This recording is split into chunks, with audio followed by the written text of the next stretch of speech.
In this video we're going to look at auto charges or permanent deductions in REI Master. First thing we're going to look at is the setup or the default setup of these ones in REI Master. We find those under the setup drop down list and then into general configuration. In here we'll go to the defaults tab, property defaults, and then permanent deductions.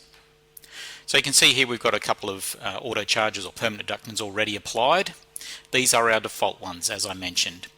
So these ones have been added in. We can add other deductions by clicking the add button here. We determine how much the charge is going to be, including GST of course, the description, and then we select the account code. Now by default the charge will be applied to the owner and the monies will be received by the business or the manager. You can pay that monies onto a supplier if you wish to do so by ticking the contra supplier and selecting the appropriate supplier of course. In my case here, this Foxtel package will be charged to the owner and the business will be the recipient of that charge. So I save that charge and we've now got it showing there as an additional charge to be applied to owners there. We can modify these ones, simple as selecting or highlighting the charge and selecting modify and adjusting the information as necessary. So these, as I say, are our default ones that we've set up so we can apply these to a property. Let's have a look at that now. Under the rentals tab here we've got our list of properties. We'll just pop into this first one here as a holiday let.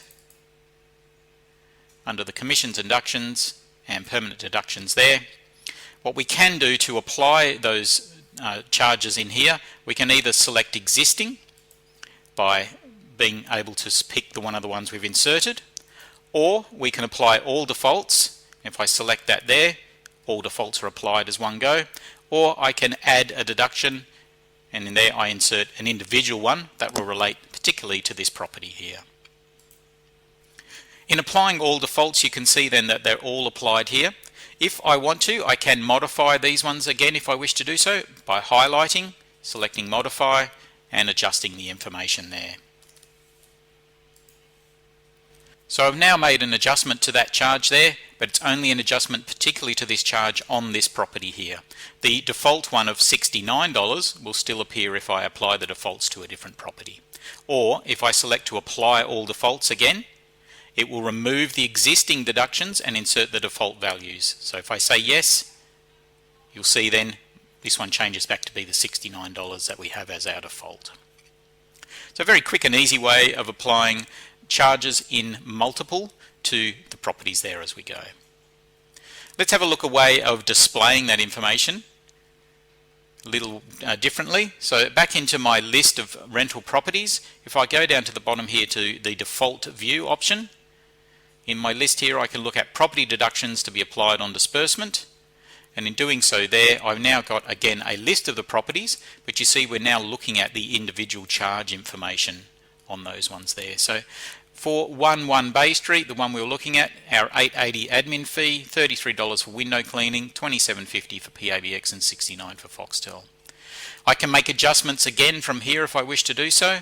So if I double click that Foxtel package, it opens up so I can make a modification there. So let's overtype that one, put it back to $66, save on there, and now I've made a change just to that charge on that property. Another way of displaying these, of course, I've got portfolios set up. If I change that to look at portfolio number 2, it'll list me all of the properties within portfolio number 2 and the applicable permanent deductions that we applied to those properties. So in this video we've looked at permanent deductions or auto charges and how to apply those defaults and then how to apply them in bulk to the properties.